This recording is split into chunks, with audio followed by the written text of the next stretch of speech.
Hello students, in today's session we will see the basic concepts of database for class 11th and 12th. In this session we will start from basic concepts and then we will move to the practical session. So let's start.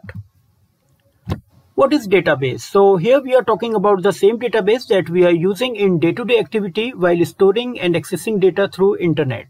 Here the data is well organized in the form of tables so that it can be accessed easily. We can have any number of tables in a database which we are design or create for storing a specific type of information inside it. Let's take an example of a school database where we can have different tables for storing different type of data. For storing information about teachers, students, library books, accessories we are using in school, etc. So we can have different tables for different purpose. And all the tables are serving information about the school. So let's take an example of a student table. So here the topmost table you can see the simplest example of storing student data in database. It is stored data in organized way so that it can be used easily. Now the database is computer-based record keeping system and is controlled by database management system. It helps us to search information, to prepare report, to update data and to alter database structure, etc. All these tasks can be done in easy way by the help of SQL, which is also pronounced as SQL, and it stands for Structured Query Language, which is nothing but a standard database language used to work with database easily. So we have different SQL statements for storing, retrieving, updating, deleting and maintaining data in database. That we will cover all these SQL statements in the upcoming sessions. Now we have one more example of a database having two tables which are linked with each other. So one is of a student table and other one is for library, which are storing their own information, and we can link these tables to get the information about the student who have issued the book from library. So in this way we can access information from multiple tables also. Now here we have a structure of different table for storing information about department, salary grade and employees. So before storing the information, it is required to create a structure of a table we are going to use to store information in it. So let's talk about department table. Here we are storing three important data about department, that is department ID, department name and department location, along with different data types are also mentioned in front of it. It means department ID will store integer value, department name will store character value of maximum 20 character size, and department location will be of 15 character size. So in this way, first we will create table structure of all the tables and then we will start storing data in database. This is one of the complex example of database having number of tables linked with each other. Now the purpose of database. So we can have different reasons to store data in database instead of using other file system. The first one is it controls data redundancy to large extent. It means if we are storing data in table and some duplicate data is occurring in your database, so it can be easily managed through various features of database to remove duplicate data and save memory. Moreover, it also controls data inconsistency. Means if you are storing information of a student which is available in two tables, one for school and other one is for the hostel to maintain student record. Now the problem is when you update the information of a student in any one of the table and the information in other table not updated by you mistakenly, in this case the problem of data inconsistency arises. That is, you are storing the data of same student in different tables but the data is mismatching. This problem can also be easily solved by linking both the tables with each other, and when the updation will be done on any one of the table, the other table will automatically be updated, and this is called propagating update, which removes all inconsistency of data from database. Now the next one is it controls unauthorized access of data from database. Means your database is providing a number of security features to secure your data from unauthorized access. The next one is it allows sharing of data, means a part of database you can share among different users so that your data will not be available to all the users equally and you can share it as per your requirement. It also ensures the correct data entry, means when we are storing data in database, it must be entered in correct way or no wrong entry should be there. For this purpose, we can apply some conditions on different entries so that your data must be entered by satisfying the condition and nullifying any chance of error. Next one is it also provides data backup and recovery feature to safeguard our data. Means when we are dealing with a database, it is required to take a backup of your data periodically, and in case of any accidental deletion or loss of data, we can recover it easily. So these are some important reasons for which we can store data in database. Now let's start with the next level component of database, that is table. Table is a collection of logical records which is represented by rows. So in the given table, we have 4 records of Ankit, Sumit, Deepak and Raj and 5 column values, that is admission number, name, class, contact and address. Each row is representing one record. Record is formed by the collection of all the field values. So when all the field values are combined together, it gives one record. Each column value is atomic in nature, that is it can't be further divisible. For example, the name column, in name column we can say we have Ankit as atomic value which can't be further divided into meaningful value. Now records. It is also called tuple and is represented by rows which contain one complete unit of information. So when you combine all the field values together, you will get a record. So a record contains the content of all the fields. Now the next one is data item. It is also called field or attribute and is represented by vertical column values.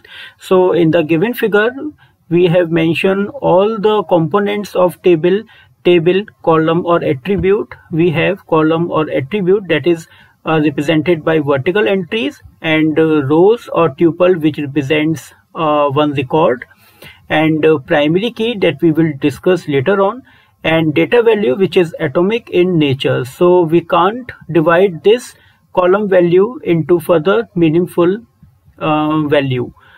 Okay.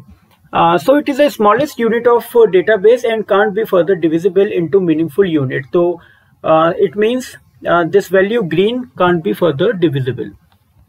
It may consist of any number of bits and bytes. So if we are talking about this green data value, so we can say this green data value is having 5 byte of size because each character is containing 1 byte. So this data value will be of 5 bytes. So the data value may have any number of bits and bytes, but it can't be further divisible into meaningful units. Now let's talk more on table, which is also called relation in relational database management system. In a table, when we will see the entries of particular column, you will get the entries of same kind. That is, the name column will contain all the name values and the roll number column will contain all the roll number values. And the type of values in both the columns are different. One is storing text type entries and the other one is storing numeric type entries. Moreover, for record, each column must have single value which is atomic in nature, and all the rows of a relation are distinct, that is no two rows must be identical. The order of row is immaterial, that is it doesn't matter where your record lie in a table, because when you add or delete any record, your record position keeps changing. In the same way, no two column name could be identical and its order is also immaterial. So this is all about the data structure of a table in database. Now the next one is domain. So the domain is a pool of value from which the actual values appearing in a given column are drawn. So we have total 7 suppliers, S1 to S7, out of which we are using only 5 in both the tables. So we can also use a remaining one as and when required. Now tuple. The row or record of a table are generally referred as tuple. We have already discussed. Attribute. The column of a table are generally referred as attribute. Degree. The number of attribute in a relation are generally referred as degree. So it may be asked in your exam, how many degrees are there, what is the degree of a table in a given relation. So they can give a table having some records and field values, and they can ask about the degree of a relation. So for a relation having 3 columns, the relation of degree 3, and n columns, the relation of degree n. In the same way, you can also say for 1 column you can say unary, 2 columns for binary, 3 columns ternary, and n columns n-ary. Now cardinality. The number of tuple in a relation is called the cardinality of a relation. For example, in a given shipment table, the shipment degree is 3 because the total number of column are 3, so its degree is 3, and the number of records are 9, so the cardinality is 9 excluding heading row. So heading row will not be counted in cardinality. So the cardinality will be only for data rows. Now the next topic is views. A view is a virtual table that does not exist in reality but is derived from one or more underlying table. It means when you execute SQL command based on any one or more table, the output you get is actually known as views, which just display on screen based on condition. As we have already discussed, a database is well organized collection of data. So when you want to retrieve some selected record, you give SQL command with some specific condition according to which the selected records are drawn from the main table, that is called master table. The query command output we get is known as view, which actually do not contain data of their own but just show the output on the screen based on the condition.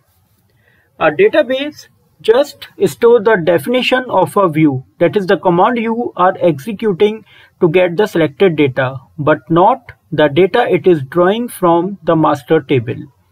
It represents the subset of a master table. Suppose your master table is having 1000 records and you are retrieving only 50 selected records based on some condition. So your view becomes the subset of the master table. It simplifies the output of multiple tables into single virtual table. Means we can get the output from multiple tables joined together as view. It acts as aggregate function because it is showing the output from multiple tables together. It reduces the complexity of data in simplest form. It also provides some extra security of data. Now the next topic is very important, that is called primary key. It is used to identify each record uniquely in a table. So in each relation we must have one field which can have all unique values so that we can identify each record using this field value. For example, in a given table we have 5 columns, say admission number, name, class, contact and address. Out of these 5 columns, name, class, contact and address can have duplicate value while entering records, but admission number is the only column in a given table which will contain only the unique values, and using this column value we can identify each record easily. For example, if you want the record of Ankit, we can identify it by his admission number 101. In the same way, all the students have unique admission number and can be identified easily. But if you enter duplicate value mistakenly in admission number, then it will not be possible to get the record easily. For example, if admission number column has 2 values 101, then it will not be possible to identify that record easily. So for this, we set or apply primary key on admission number column, which can have only unique values. After setting or applying primary key, it will not be possible to enter any duplicate value in that column. Moreover, we can't left it empty. We can have only one primary key in each relation. It is also possible to combine more than one column to get the unique value for each record. So in case if it is not possible to identify each record uniquely by using single column value, then we can combine more than one column to get unique value for each record, which is called composite primary key. So these are the important points about primary key. Now let's come to the next topic, candidate key. In a given relation, all those attributes which can be used as primary key are all candidate keys. So it may be possible that you have a choice to make one of the selected record, one of the selected field as primary key. All those keys are known as candidate keys. It can't be left empty or accept null values as primary key. Null is a legal empty value which represents missing entry in a table. So when you leave any column value empty, it automatically accepts null value. Now come to the next one, that is alternate keys.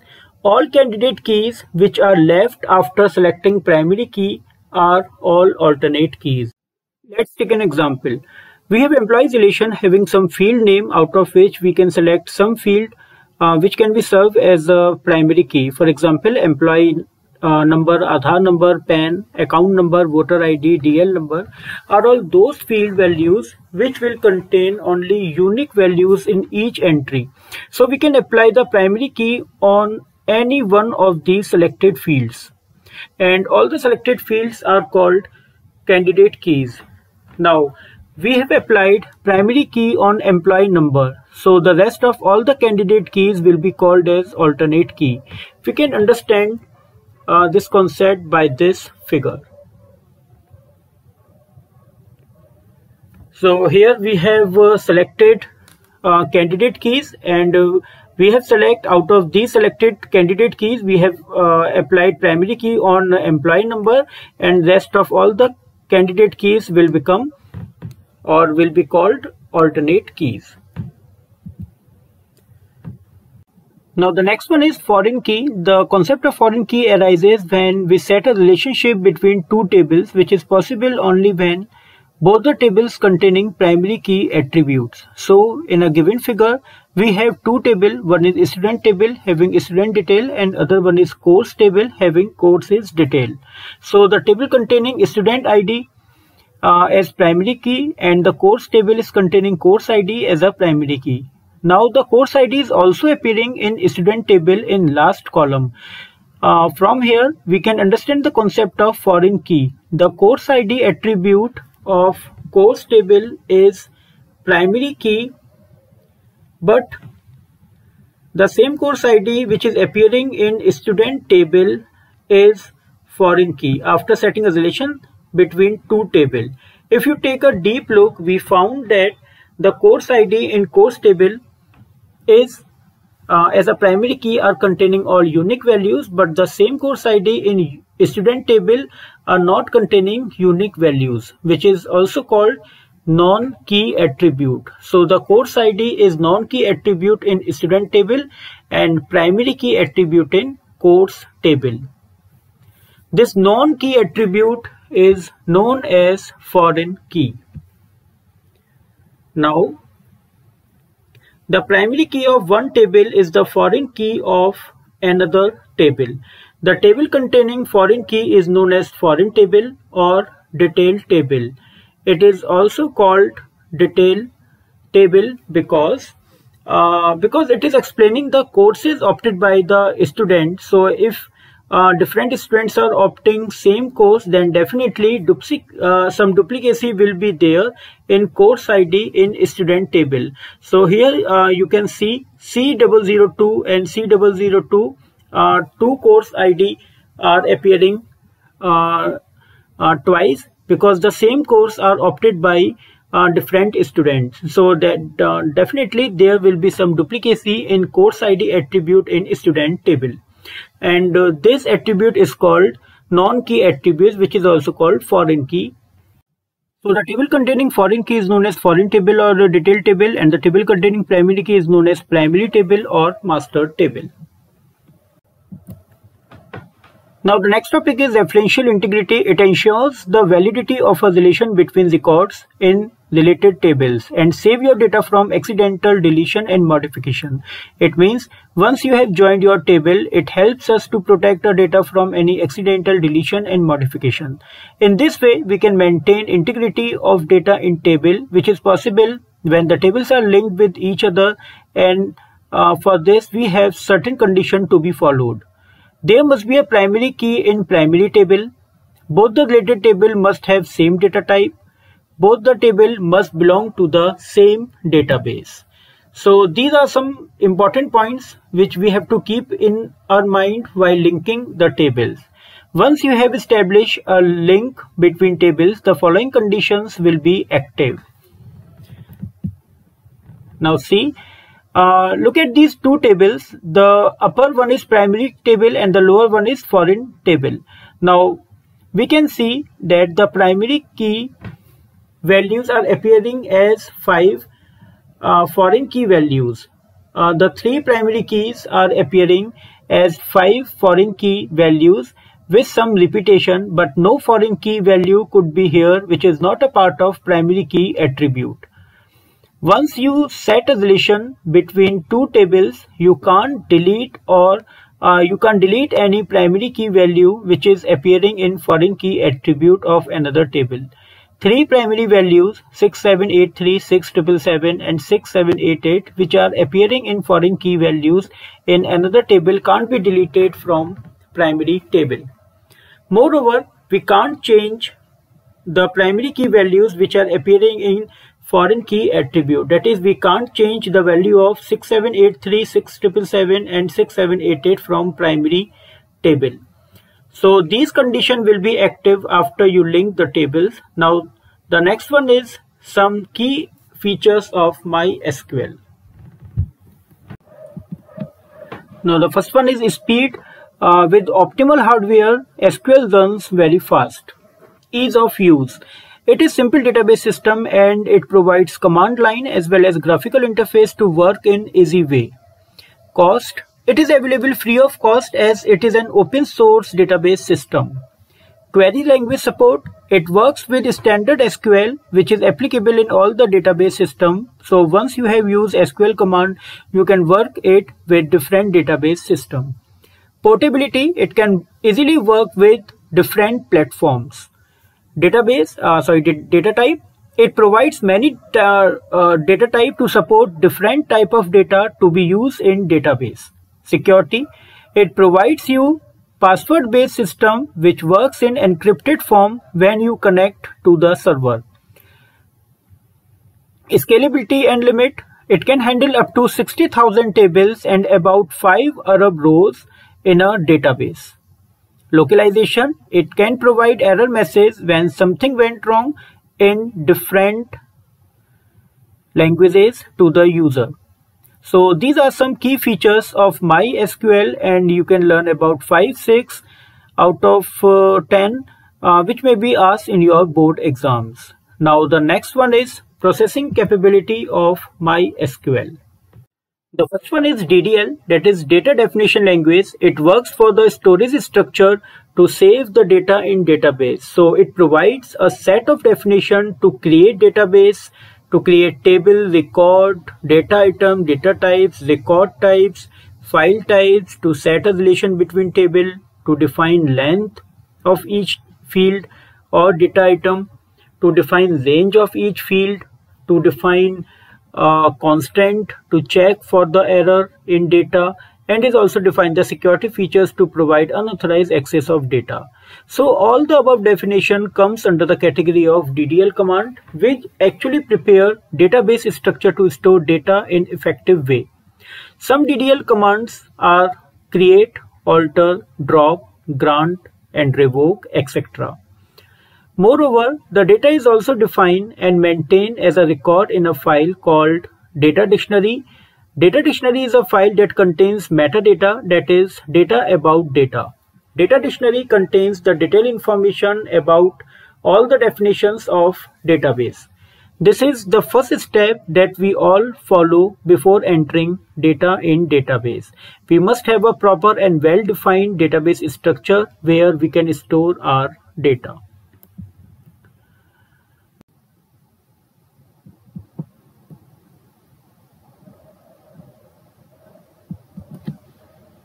Now the next one is data manipulation language, that is DML. Once you have created database structure, you can start working on your data such as data retrieval, data deletion, data insertion, data modification, etc.